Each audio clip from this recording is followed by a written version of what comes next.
લગ્ન જીવન આપણા બધાના પારિવારિક જીવનમાં કેન્દ્ર સ્થાને હોવું જોઈએ. કઈ બાબતો આપણા લગ્ન જીવનને ખલાસ કરી નાખે છે?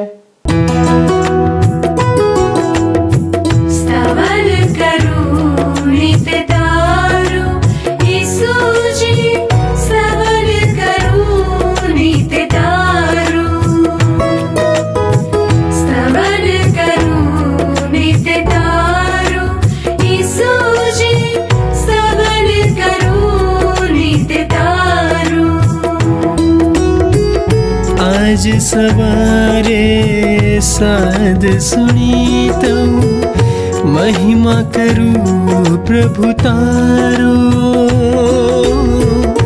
महिमा करूं प्रभु तारो,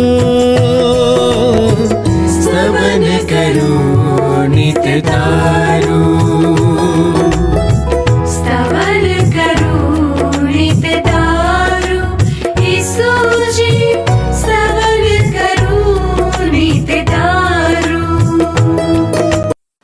પ્રિય મિત્રો, સ્તવન બાઇબલ આધારિત અભ્યાસક્રમમાં હું ફરી એકવાર આપનું સ્વાગત કરું છું.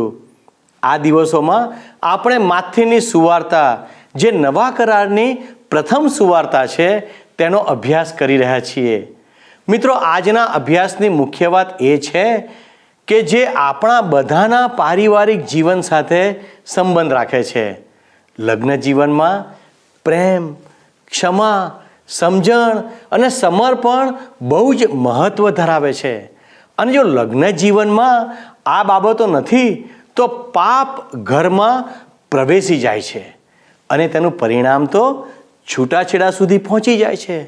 તો વાલા દર્શક મિત્રો, આવો આજે આપણે આ અતિ ગંભીર અને વ્યક્તિગત વિષય ઉપર અભ્યાસની શરૂઆત કરીએ. અહીં તમે જોશો મિત્ર, તો મનાઈ કે પરવાનગી એ શીર્ષક નીચે માથ્ય અનુસાર શુભ સંદેશના 18મા અધ્યાયની 18મી કલમમાં પ્રભુ ઈસુ ખ્રિસ્ત આ પ્રમાણે કહેશે, હું તમને સાચે જ કહું છું, તમે પૃથ્વી પર જેની મનાઈ ફરમાવશો તેની મનાઈ આકાશમાં પણ ફરમાવાશે, અને તમે પૃથ્વી પર જેની પરવાનગી આપશો તેની પરવાનગી આકાશમાં પણ આપવામાં આવશે. આ કલમમાં મિત્ર દર્શાવવામાં આવેલી બાબત ઉપર માથ્ય અનુસાર શુભ સંદેશના 16મા અધ્યાયની 19મી કલમમાં આપણે વિચાર કર્યો હતો. એમાં આપણે જોયું હતું મિત્ર કે જ્યાં આપણે લોકોને ઈશ્વરના વચનો આપતા નથી ત્યાં આપણે દુનિયા ઉપર મનાઈ ફરમાવીએ છીએ, અને જ્યાં આપણે લોકોને ઈશ્વરના વચનો આપીએ છીએ ત્યાં આપણે દુનિયાને પરવાનગી આપીએ છીએ. હવે આગળ 19 અને 20 કલમમાં પ્રભુ ઈસુ ખ્રિસ્ત પોતાના શિષ્યોને કહેશે, વળી હું તમને કહું છું કે પૃથ્વી પર તમારામાંથી કોઈ પણ બે એક મતે પ્રાર્થનાની વિનંતી કરશે તો તે પ્રમાણે આકાશમાંના મારા ઈશ્વર પિતા તમારા માટે કરશે. કારણ જ્યાં બે કે ત્રણ મારે નામે એકત્રિત થાય છે ત્યાં હું તેઓની સાથે છું. પૃથ્વી પર તમારામાંથી કોઈ પણ બે એક મતે પ્રાર્થનાની વિનંતી કરશે. પ્રભુ ઈસુ ખ્રિસ્તના આવા વિધાનનો શું એવો અર્થ થાય છે મિત્ર કે ઈસુ ખ્રિસ્તના બે અનુયાયીઓ ગમે તેવી બાબત માટે એક મત ન થાય તો ઈશ્વર એમની પ્રાર્થના સાંભળશે? ગમે તે બાબત માટે? હા, જરૂર. પણ ઈશ્વરના શબ્દોમાં જે શરત છે એ જુઓ, જ્યાં બે કે ત્રણ મારે નામે એકત્રિત થાય છે. ઈસુ ખ્રિસ્તના નામમાં ગુજારેલી ગમે તે વિનંતી ઈશ્વર સાંભળશે. એનો અર્થ એ થાય મિત્ર કે ઈસુ ખ્રિસ્ત જાતે ગુજારે એવી વિનંતીને ઈશ્વર માન્ય કરશે. 21મી કલમમાં અજોડ માફી એ શીર્ષક નીચે લખ્યું છે કે ત્યાર પછી પિતરે ઈસુ ખ્રિસ્તની પાસે આવીને પૂછ્યું કે પ્રભુ, મારો ભાઈ મારી વિરુદ્ધ પાપ કરે તો મારે તેને કેટલી વાર માફ કરવું? શું 7 વાર? પિતરે આવો પ્રશ્ન કરતી વખતે પોતાને ઉદાર ગણ્યો હશે, કારણ કે ધર્મગુરુઓના શિક્ષણ પ્રમાણે તો 2 કે 3 વખત તમે કોઈને માફી આપી શકો, વધારે વખત નહીં. સિમોન પિતર 7 વખતનો કોઈને માફ કરવા તૈયાર હતો, પરંતુ ઈસુ ખ્રિસ્તના ધોરણની સરખામણીમાં તો પિતરની ઉદારતાનું પ્રમાણ સાવ નાનું અથવા તો નહીવત હતું. 22મી કલમમાં પ્રભુ ઈસુ ખ્રિસ્ત પિતરને જવાબ આપતા કહેશે, ઈસુએ જવાબ આપ્યો, ના, 7 વાર નહીં પણ 70 ગણી 7 વાર માફ કર. 70 સત્તા 490 થાય મિત્ર, 490 વખત. એટલા સમય દરમિયાન તો બધું થાળે પડી ગયું હોય. હવે આગળ 23 થી 26 કલમો જુઓ. કારણ આકાશના રાજની સરખામણી આ રીતે કરી શકાય. એક રાજા પોતાના સેવકનો હિસાબ તપાસવા માગતો હતો. તેના એક સેવકને લાખોનું દેવું હતું. તેને રાજા સમક્ષ લાવવામાં આવ્યો. હવે આ દેવાદાર સેવક પાસે તેનું દેવું ભરપાઈ કરવા માટે પૂરતા પૈસા ન હતા. આથી રાજાએ હુકમ કર્યો કે તું તારી પત્ની, બાળકો તથા તારી પાસે જે કંઈ છે તે બધું લઈને ગુલામ તરીકે વેચાઈ જા અને મારું દેવું ભરી દે. આ સેવક રાજા આગળ નમી પડ્યો અને કરકરવા લાગ્યો, મારા પર દયા રાખો ને હું તમારું બધું દેવું ભરપાઈ કરી આપીશ. અજોડ માફીનું શિક્ષણ આપતા આપતા પ્રભુ ઈસુ ખ્રિસ્ત આ ઉદાહરણ આપે છે. 23 થી 26 કલમમાં જણાવ્યા પ્રમાણે મિત્ર એવું લાગે છે કે દેવાદારે હપ્તા પદ્ધતિ દ્વારા પોતાનું દેવું ભરપાઈ કરવાનું છે. 27મી કલમમાં કહે છે, રાજાને તેના પર દયા આવી, તેથી તેણે તેનું દેવું માફ કર્યું અને તેને છોડી મૂકવામાં આવ્યો. પ્રભુ ઈસુ ખ્રિસ્ત પોતાના મુદ્દાને સમજાવતા એક વિચિત્ર ઉદાહરણ આપે છે. દેવાદારે લેણદારને અબજો રૂપિયા આપવાના હતા અને તેની પાસે ચૂકવવા માટે કશું જ હતું નહીં. હવે આટલું મોટું દેવું કોણ માફ કરે? પણ પ્રભુ ઈસુ ખ્રિસ્ત એ જ બાબત જણાવે છે કે માફ ન કરી શકાય એવી બાબતને પણ માફ કરવાની છે, અને એ પણ કોઈ પણ જાતની શરત વગર અને મનમાં કોઈ ખચકાટ રાખ્યા વગર. હવે આપણે જેનું દેવું માફ કરવામાં આવ્યું છે એ માણસ બહાર જઈને શું કરે છે એ જોઈશું. 28 થી 35 કલમો જુઓ. આ માણસ બહાર જઈને એના એક સાથી સેવકને મળ્યો. હવે તેની પાસે તે થોડા રૂપિયા માગતો હતો. તેણે તેને પકડ્યો અને મારવા લાગ્યો ને કહ્યું કે મારા પૈસા આપી દે. પેલો માણસ તેના પગે પડ્યો અને કરગરવા લાગ્યો, ધીરજ રાખો, હું તમારું બધું દેવું ભરપાઈ કરી આપીશ. પણ તેણે તેનું માન્યું નહીં અને ઉપરથી તેનું દેવું ન ભરે ત્યાં સુધી જેલમાં પુરાવ્યો. જે બન્યું તે બીજા સેવકોએ જોયું ને તેઓને બહુ જ દુઃખ લાગ્યું. તેઓએ રાજા પાસે જઈને બધી હકીકત જણાવી દીધી. રાજાએ પેલા સેવકને બોલાવ્યો અને કહ્યું કે ઓ દુષ્ટ, મેં તને બધું દેવું માફ કર્યું કારણ કે તે દયાની માગણી કરી. મેં જેમ કર્યું તે જ પ્રમાણે તારે તારા સાથી સેવક ઉપર દયા કરવાની જરૂર નહોતી. રાજા તેના પર ઘણો ગુસ્સે થયો અને તે તેનું દેવું ભરે નહીં ત્યાં સુધી તેને જેલમાં પુરાવ્યો. પ્રભુ ઈસુ ખ્રિસ્તે અંતમાં કહ્યું, તમારે પણ તમારા સાથી ભાઈને ખરા હૃદયથી માફી આપવાની છે. જો તમે તેમ નહીં કરો તો આકાશમાંના મારા ઈશ્વર પિતા પણ તમારા એવા જ હાલ કરશે. હવે 28મી કલમ પ્રમાણે જેનું દેવું માફ કરવામાં આવ્યું છે એ વ્યક્તિ પોતાના દેવાદાર કે જે થોડાક જ રૂપિયાનો દેવાદાર હતો એની સાથે કેટલો બધો દુર્વ્યવહાર કરે છે, કેવો ભયંકર દુર્વ્યવહાર કરે છે. અબજો રૂપિયાનું દેવું જોત જોતામાં માફ થઈ ગયું. એણે કલ્પના પણ કરી નહીં હોય કે મારો લેણદાર મારું આટલું મોટું દેવું બસ આમ જ માફ કરી દેશે. પણ આ જ વ્યક્તિ હવે શું કરે છે? 29 થી 35 કલમોમાં જણાવ્યા પ્રમાણે જેનું અબજો રૂપિયાનું દેવું માફ થઈ ગયું છે એ હવે બીજાનું થોડા જ રૂપિયાનું દેવું પણ માફ નથી કરી શકતો. પણ આ ઉદાહરણ દ્વારા મિત્ર પ્રભુ ઈસુ ખ્રિસ્ત આ દુનિયાના ધોરણ તરફ આપણું ધ્યાન ખેંચે છે. સામાન્ય અને સહજ રીતે દુન્યવી સ્વભાવ ધરાવતી વ્યક્તિ એવું જ વલણ અપનાવે છે જેવું પ્રભુ ઈસુ ખ્રિસ્તે આ ઉદાહરણમાં કહ્યું છે ને એવું. ઈશ્વર પુત્ર ઈસુ ખ્રિસ્ત વગરની વ્યક્તિ કદી જ માફ કરવા માટે કે માફી માગવા માટે ઉદાર અને નમ્ર મન ધરાવતી હોતી નથી. એના મનમાં તો બસ બદલો જ લેવાની ભાવના હોય છે. પરંતુ પ્રભુ ઈસુ ખ્રિસ્ત પાસેથી નવું જીવન પ્રાપ્ત કરેલી વ્યક્તિ બીજાને માફ કરે છે. હા, બીજાને માફ કરે છે અને બીજાની માફી પણ માગે છે. હવે આપણે 19મા અધ્યાયમાં પ્રવેશ કરીએ છીએ મિત્ર. માથ્ય અનુસાર શુભ સંદેશના 19મા અધ્યાયમાં અતૂટ લગ્ન સંબંધ એ શીર્ષક નીચે 19મા અધ્યાયની પહેલી કલમમાં કહ્યું છે કે એ વાતો કહ્યા પછી ઈસુ ગાલિલના પ્રદેશમાંથી યર્દન નદીની પેલે પાર આવેલા યહૂદિયાના પ્રદેશમાં આવ્યા. એ વાતો કહ્યા પછી, કઈ વાતો કહ્યા પછી? એ બાબતો કે જે આપણે માથ્ય અનુસાર શુભ સંદેશના 16મા, 17મા અને 18મા અધ્યાયમાં જોઈ એ વાતો. હવે બીજી કલમ જુઓ. ઘણા લોકો તેમની પાસે આવ્યા અને તેમણે તેઓને સાજા કર્યા. ઘણા લોકો. હવે હું બે શબ્દોને સાથે મૂકીને જે બાબત ઉપર વારંવાર ભાર મૂકવામાં આવ્યો છે એ બાબત જણાવવા માંગુ છું મિત્ર. એક શબ્દ છે ઘણા અને બીજો શબ્દ છે સાજા કર્યા. અર્થાત પ્રભુ ઈસુ ખ્રિસ્તે થોડા જ લોકોને સાજા નહીં, પુષ્કળ લોકોને, મોટા જન સમુદાયને સાજો કર્યો. ઘણા બધા અસંખ્ય લોકોને સાજાપણું આપ્યું. ત્રીજી કલમ શું કહે છે? કેટલાક ફરોશીઓ આવ્યા. તેઓએ ઈસુને સપડાવવા પ્રશ્ન પૂછ્યો કે કોઈ પણ કારણસર પુરુષ પોતાની પત્નીને છૂટાછેડા આપી શકે?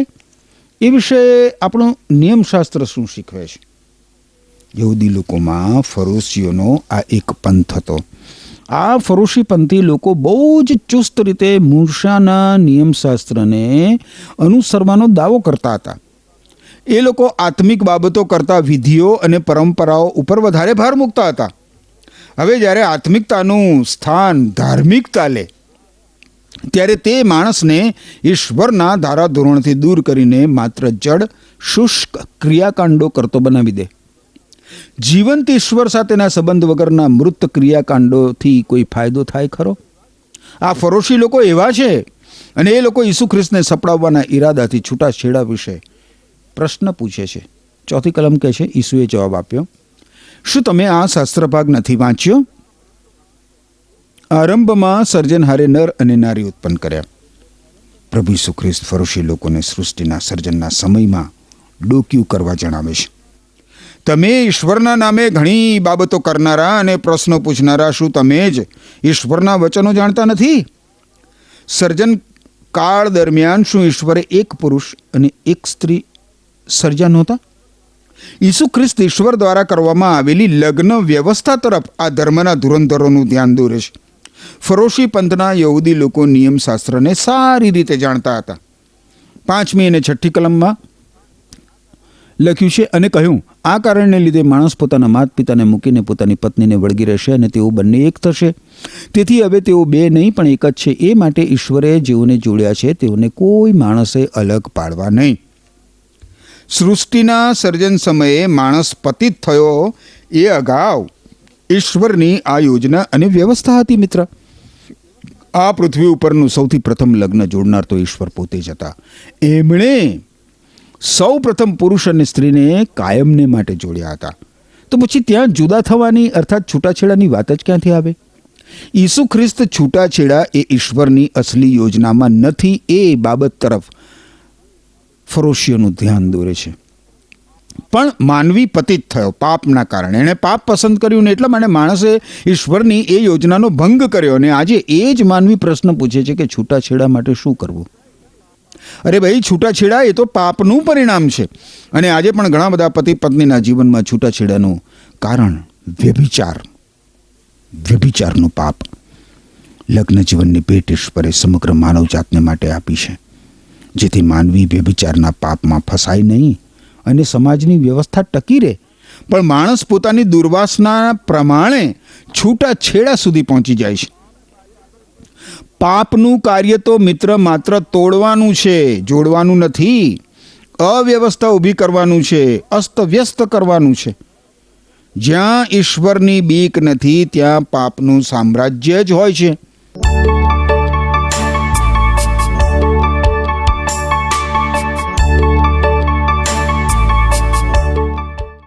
સાતમી કલમમાં ફરોશીએ પૂછ્યું, તો પછી પતિ પોતાની પત્નીને છૂટાછેડાનું સર્ટિફિકેટ આપી તેજી દઈ શકે છે તેવી આજ્ઞા મોશેએ શા માટે આપી? માણસ જ્યારે ઈશ્વરના વચનો અને ઈશ્વરની વ્યવસ્થાને સ્વીકારતો નથી ત્યારે એ બસ પ્રશ્નો જ પૂછ્યા કરે છે. અને એ પણ સાચા હૃદયથી નથી પ્રશ્ન પૂછતો, પણ પોતે જે માર્ગમાં ચાલી નીકળ્યો છે એ અયોગ્ય હોવા છતાં યોગ્ય છે એ સાબિત કરવા માટે. 8મી કલમ કહે છે, ઈસુએ જવાબ આપ્યો, તમે શિક્ષણ ગ્રહણ કરવામાં જડ હોવાથી મોશેએ પત્નીને છૂટાછેડા આપવાની પરવાનગી આપી, પણ આરંભમાં એવું નહોતું. શા માટે મોશેએ છૂટાછેડા માટે પરવાનગી આપી? કારણ કે તમારા હૃદયોની કઠોરતાને લીધે, તમારા હૃદયના દુરાગ્રહને લીધે તમે ઈશ્વરના વચનો પ્રમાણે જીવન જીવવા માગતા નથી. તમે ઈશ્વરના વચનોનું ગ્રહણ કરવા માગતા નથી. એમાં તો તમે જડ છો.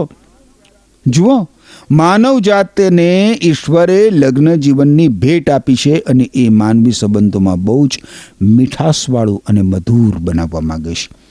એ દ્વારા માનવ સંબંધ ગાઢ અને મજબૂત બને છે. પણ પાપને લીધે એ લગ્ન સંબંધ તૂટી રહ્યો છે. એમાં વારંવાર ભંગાણ પડે છે. 9મી કલમમાં પ્રભુ ઈસુ ખ્રિસ્ત કહે છે કે હું કહું છું, જો કોઈ પુરુષ તેની પત્નીએ વ્યભિચાર કર્યો ન હોવા છતાં જેને છૂટાછેડા આપે અને બીજી સ્ત્રીની સાથે લગ્ન કરે તો તે વ્યભિચાર કરે છે. અહીં પ્રભુ ઈસુ ખ્રિસ્ત કશુંક નવીન જણાવી રહ્યા છે. વ્યભિચાર લગ્ન જીવનને તોડનાર અને છૂટાછેડાનું કારણ છે. માત્ર પ્રભુ ઈસુ ખ્રિસ્ત હવે જણાવે છે કે માત્ર વ્યભિચારને લીધે પતિ પત્નીને અને પત્ની પતિને છૂટાછેડા આપી શકે. 10મી કલમમાં તેમના શિષ્યોએ તેમને કહ્યું, જો પત્ની સાથેના સંબંધ વિશે પતિની આવી દશા હોય તો પછી લગ્ન કરવું જ ના જોઈએ. ઈસુ ખ્રિસ્ત ઉપર વિશ્વાસ કરનાર અને તેમના શિષ્યો તરીકે પસંદગી પામનાર શિષ્યો લગ્ન ન કરવા અને અવિવાહિત જીવન ગાળવાનું વધારે પસંદ કરે છે. ભલે એ પણ સારું છે. ઈશ્વરે કુંવારા રહેવા વિશે પણ જણાવ્યું છે અને એ વિશેનું શિક્ષણ પણ પ્રભુ ઈસુ ખ્રિસ્તે આપ્યું છે. જો ઈશ્વરે કુંવારા કે કુંવારી રહેવાની દોરવણી આપી હોય તો એ પ્રમાણે કરી શકાય. હવે 10મી કલમ આપણે વાંચી, એ પછી 11 અને 12 કલમ આપણે વાંચીએ. શું લખ્યું છે અહીંયા?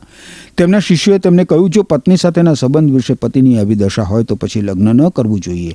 ઈસુએ જવાબ આપ્યો, આ વાતનો સ્વીકાર બધા કરી શકતા નથી, પણ તે કેટલાકને જ લાગુ પડે છે. કારણ લગ્ન નહીં કરવાના જુદા જુદા કારણો હોય છે. કેટલાક જન્મથી જ લગ્ન માટે અયોગ્ય હોય છે. બીજા કેટલાકને માણસોએ એવા બનાવ્યા હોય છે, જ્યારે બીજા કેટલાકે આકાશના રાજને માટે પોતાને લગ્ન માટે અયોગ્ય બનાવ્યા હોય છે. જેનાથી આ વાત પડાય તે પાળે. લગ્ન કરવું કે ના કરવું એનો નિર્ણય તો વ્યક્તિએ પોતાની શારીરિક અને આત્મિક પરિસ્થિતિને ધ્યાનમાં રાખીને કરવાનો હોય છે. મિત્ર, લગ્ન એ તો ઈશ્વર દ્વારા કરવામાં આવેલી અદ્ભુત વ્યવસ્થા છે અને તેની ગંભીરતા સમજીને વ્યક્તિ યોગ્ય નિર્ણય લઈ શકે છે. 13 થી 15 કલમોમાં બાળકોની આશીષ એ શીર્ષક નીચે લખવામાં આવ્યું છે કે કેટલાક લોકો બાળકોને ઈસુની પાસે લાવ્યા જેથી ઈસુ તેમના માથા પર હાથ મૂકીને તેમને આશીષ આપે.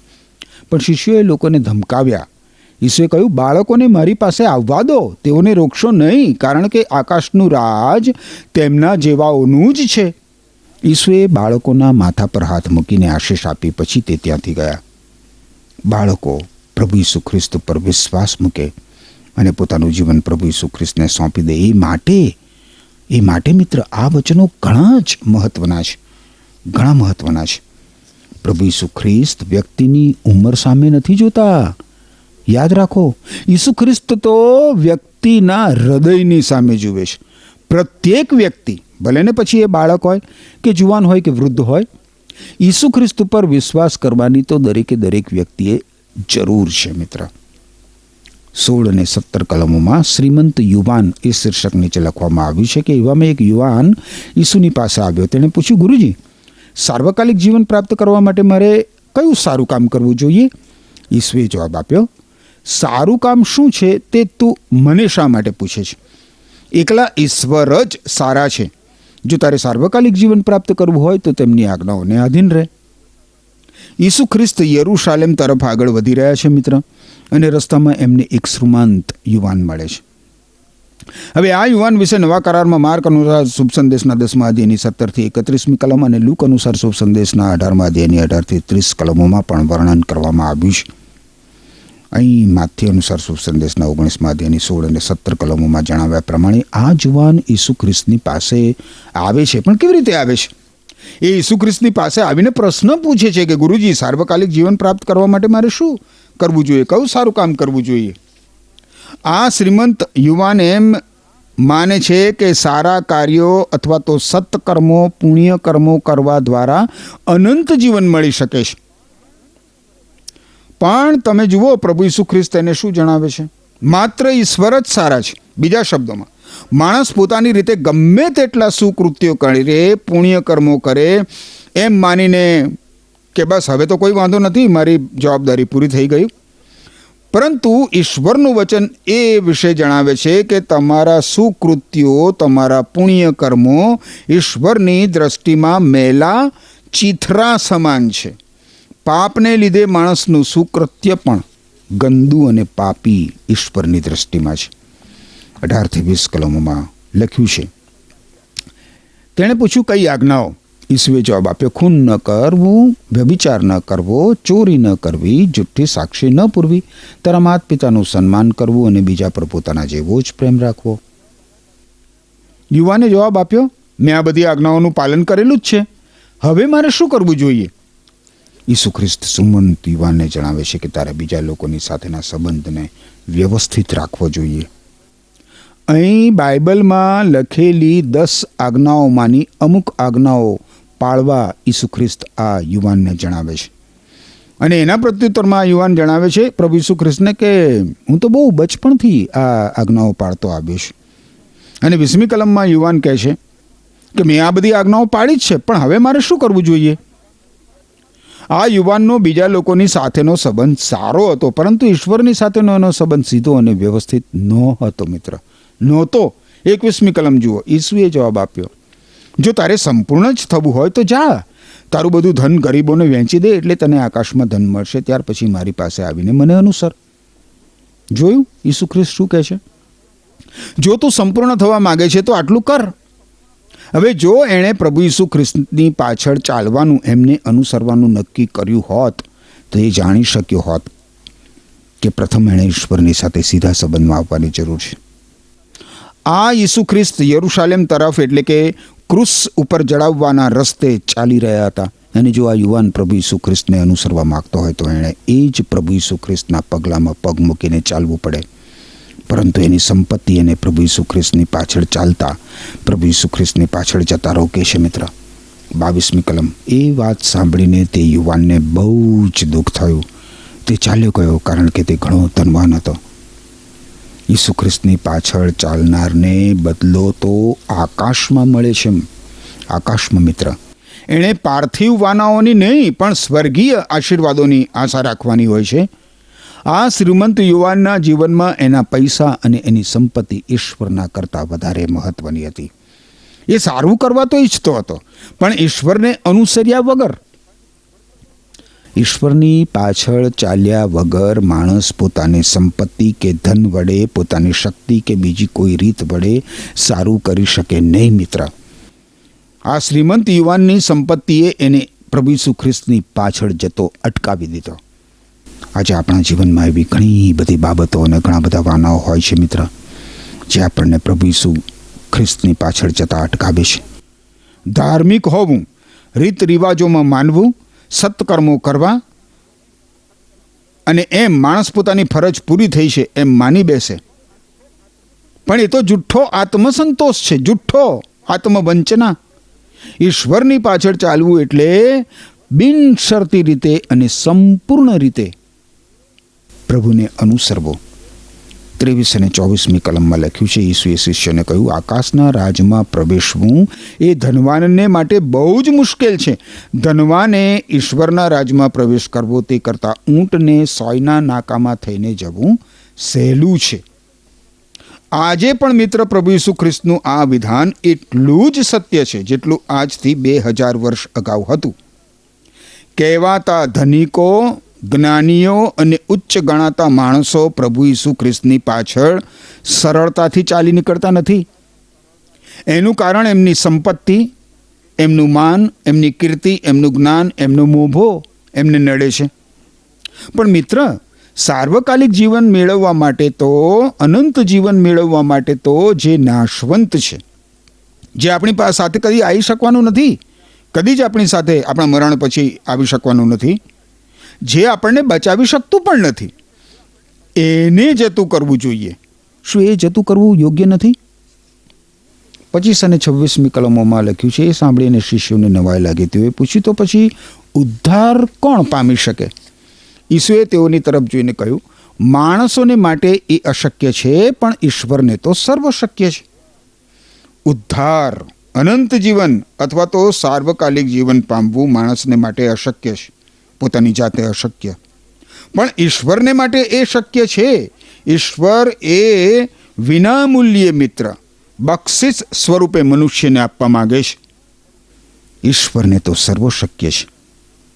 માણસને શાશ્વત જીવન આપવાનું, ઘર મૂળથી માણસનું હૃદય પરિવર્તન, જીવન પરિવર્તન કરવું એ ઈશ્વર માટે શક્ય છે, કારણ કે હૃદય પરિવર્તનનું કાર્ય ઈશ્વર જ કરી શકે છે. 27 થી 30 કલમો આગળ આપણે જોઈએ તો લખ્યું છે કે પિતર બોલી ઉઠ્યો, પ્રભુ, અમે બધું ત્યજીને તમારી પાછળ આવ્યા છીએ, અમને શું મળશે? ઈસુએ તેઓને કહ્યું, હું તમને સાચે જ કહું છું, માનો પુત્ર તેમની મહિમાવંત રાજગાદી પર બિરાજશે ત્યારે તેમની સાથે મારા 12 શિષ્યો પણ બેસશે, અને તેઓ ઇઝરાયેલના 12 કુળોનો ન્યાય કરશે.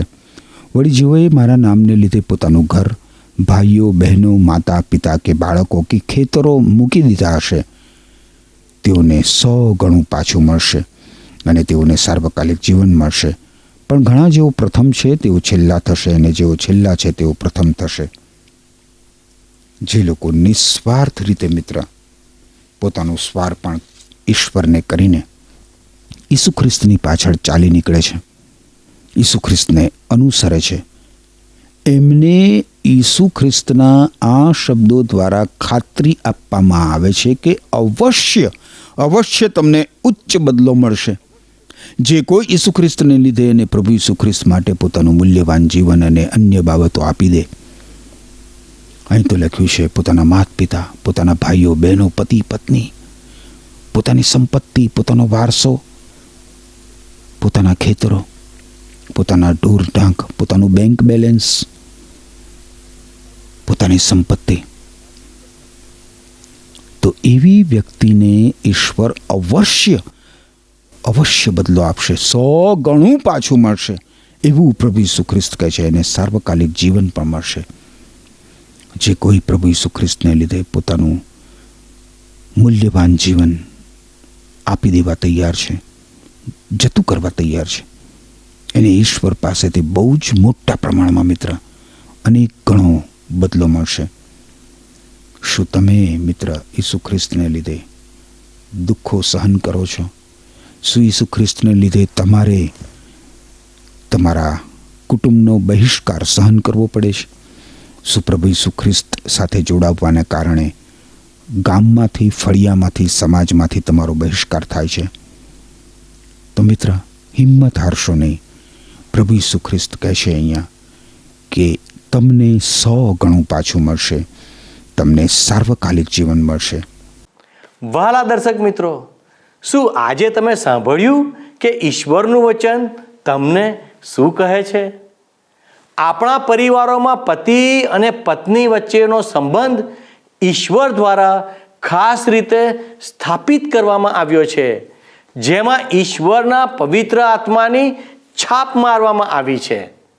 અને હવે તેઓ બંને એક દેહ છે. એનો સ્પષ્ટ અર્થ તો એ થાય કે તેઓ બંને મળીને એક છે, એક વિચારના, એક વિશ્વાસના, એક મનના અને સાથે મળીને રહેનારા છે. વહાલા મિત્રો, ઈશ્વર ઉપરના વિશ્વાસની સાથે એકબીજા પ્રત્યે પ્રેમ અને આદર, તે જ આપણા પરિવારનો પાયો છે.